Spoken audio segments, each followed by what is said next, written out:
On a laissé partir ceux qui le souhaitaient. On a laissé se faire décramponner deux hommes. Ah, jonction entre l'équipe Lotto Jumbo et la formation AG2R à mondial. Regardez, on va terminer à fond. C'est Cyril Gauthier. C'est important pour cette équipe AG2R à mondial, certainement même le meilleur temps. Pourquoi David? Pourquoi? Parce qu'on a des ambitions en général avec Alexis Guillermo. Ah, mais... mais ça compte pas, mais tant pis. On va faire comme si, regardez Cyril Gauthier qui est en train de s'arracher avec Alexis Guillermo pour en terminer dans les meilleurs temps. Regardez.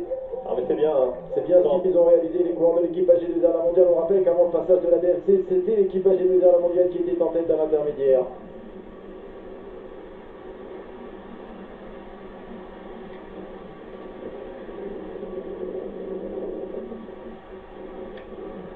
Un kilomètre encore pour la formation BMC, regardez.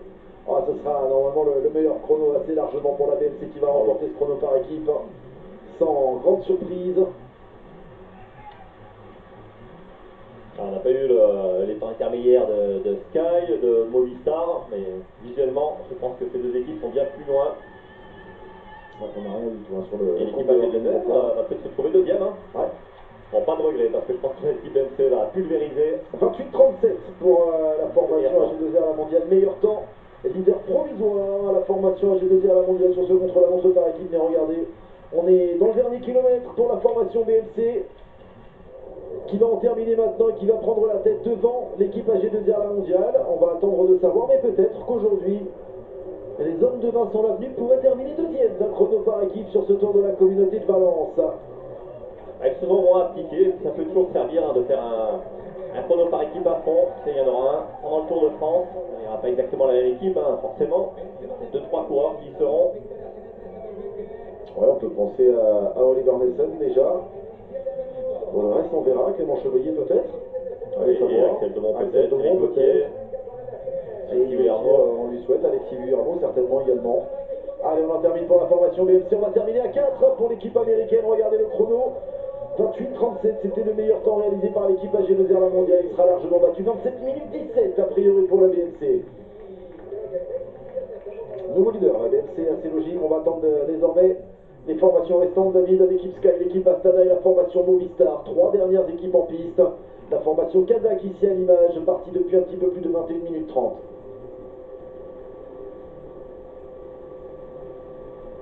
Intéressant, en tout cas ce contre-la-montre.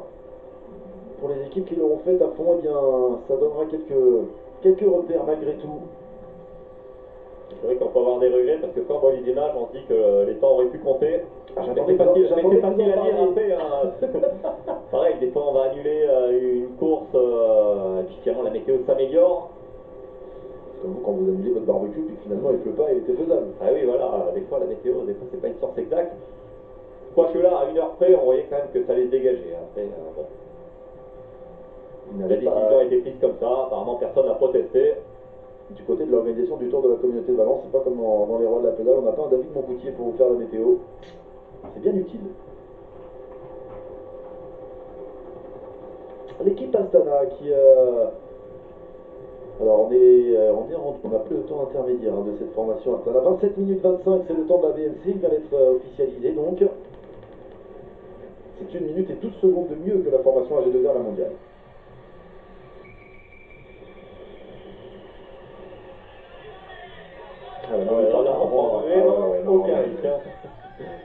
On prend pas de risque, on n'a pas envie d'emmener Alejandro Valverde au sol, parce qu'Alejandro Valverde c'est son premier contre-la-montre, hein. Certes par équipe, la dernière fois c'était un contre-la-montre individuel, c'était sur les routes du Tour de France, c'était la première étape du Tour. C'était en Allemagne, du côté de Düsseldorf, il avait terminé au sol Alejandro Valverde avec, on le rappelle, une double fracture. Il y a 37 ans, on n'a pas envie de faire la chute de trop, et je pense qu'à l'endroit Valverde, on sait que c'est un très bon descendeur, mais je pense qu'il va être plus prudent, notamment dans ses premières courses de la saison. Je pense que c'est même lui hein, qui a donné la consigne hein, à ses équipiers de ne pas prendre de risques. Il y a une étape importante demain. Ouais, Azen Machergui qui en parle de cette étape importante demain sur le hashtag VRP avec la neutralisation Primoz Roglic. Je pense déjà à l'étape de demain, résultat, l'équipe Lotto Jumbo est au niveau des Conti sur ce chrono, effectivement 31-43 pour la formation Lotto Jumbo. À titre indicatif, l'équipe Polartec a réalisé 30-09, hein. L'équipe Euskadi 30-22, l'équipe Nippo Vini Fantini 30-01. Ouais, du côté de l'équipe Lotto Jumbo, on a pris 0 risque. Dans cette équipe BMC, on a des coureurs qui grimpent plutôt bien, des Brent Buchwalter, Kilian Tranquilli, on a vu Greg Van Avermaet également, ces 3 coureurs dans le premier groupe hier. On n'a peut-être pas les coureurs pour gagner ce Tour de Valence, et donc on a décidé au moins de le faire à fond pour gagner cette étape.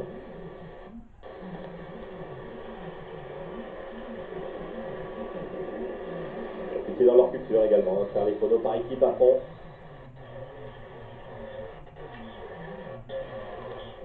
On a même Alejandro Valverde qui ne suit pas la route de ses équipiers, donc qui est encore plus prudent. Il l'avait annoncé hier au micro, ouais, c'est dangereux, il s'entendait peut-être pas cette météo, mais qu'il fallait pas prendre trop de risques, un minimum pour essayer de ne pas perdre trop de temps, mais on le sentait pas trop confiant pour cet exercice, donc je pense que ça l'arrangeait bien, que les temps soient neutralisés aujourd'hui.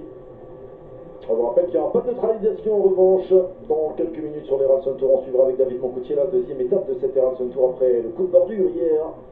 Après un vent omniprésent sur la côte australienne, eh bien rendez-vous dans quelques minutes donc pour la deuxième étape de l'Eralson Tour. Restez avec nous évidemment. On suivra tout cela pendant une heure avec David. L'équipe Astana qui ne remportera pas ce contre-la-montre par équipe. Bientôt 26 minutes qu'ils se sont élancés, les coureurs kazakhs. Il y a des belles piscines dans le coin, chaque saison, piscine. David il en a rien à faire, il n'est pas du tout en train de regarder la course. Et par contre on voit la neige il me semble. Tout derrière. Et il faisait froid ce matin, je pense que même sur l'étape de demain, il l'aurait eu aujourd'hui, il a neigé à basse altitude, chose très rare. Et demain à la région. Qu'est-ce qui est prévu demain David? Alors je vais regarder. Je crois que c'est mieux demain. David il a regardé les piscines. Je crois que dimanche, c'est pas très loin non plus. Il y a même une limousine là, regardez David, sur la droite de l'image. Alors, météo Valenciennes, demain il fait beau. Demain il fait beau Valence? Ouais, parfait. Il fait même 16 degrés, un peu de vent. Dimanche pas terrible non plus. Ah mais les après-midi demain comptera pour le général, c'est l'essentiel David. L'équipe Astana, regardez ils sont 4, 5, ouais s'il y a encore du monde, 6.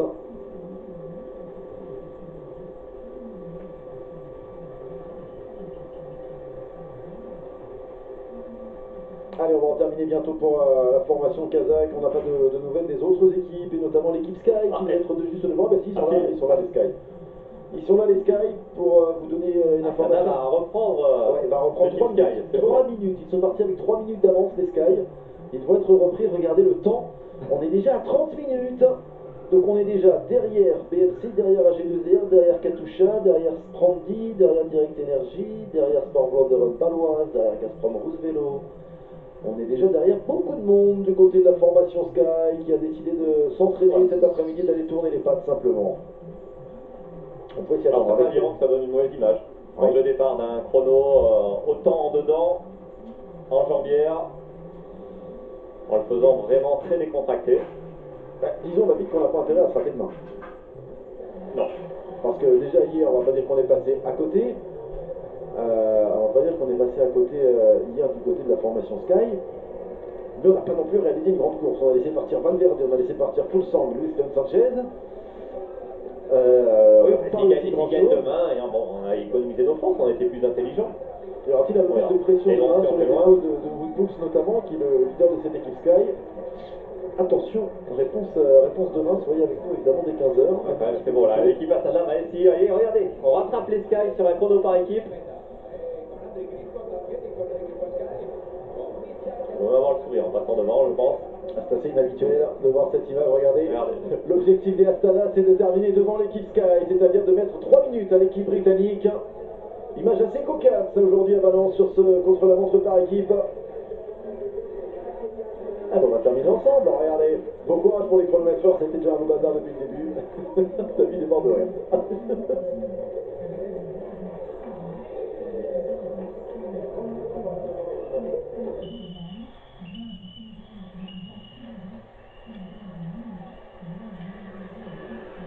C'est la dernière formation en lice dans ce contre-la-montre par équipe après l'arrivée il y a quelques instants des Sky et des Astana, quasiment main dans la main.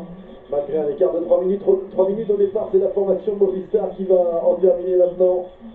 L'équipe d'Alejandro Valverde, l'Espagnol qui aura 38 ans au mois d'avril prochain, assuré de conserver sa tunique jaune, puisque l'étape du jour ne compte pas pour le classement général. David Moncoutier, l'équipe Sky a terminé ce chrono en 31 minutes et 32 secondes.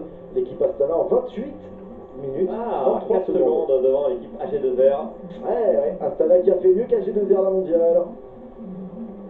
Alors on va attendre de connaître les résultats de la formation Movistar, mais a priori ce sera derrière David, ce qui permettra donc à l'équipe AG2R la mondiale de décrocher, a priori en tout cas, un podium sur ce contre-la-montre par équipe. On va dire que c'est symbolique, hein, vu que les temps étaient neutralisés, mais ça montre quand même qu'ils ont fait honneur à leur sponsor. Ils ont mis des bons repères, peut-être pour le reste de la saison, en s'appliquant dans ce contre-la-montre par équipe particulier.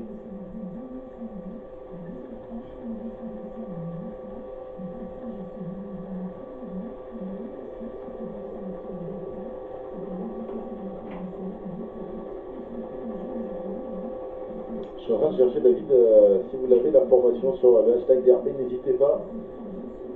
La dernière fois que l'équipe AG2R la mondiale a terminé sur un podium d'un chrono par équipe. Ah oui, c'est dur. C'est dur.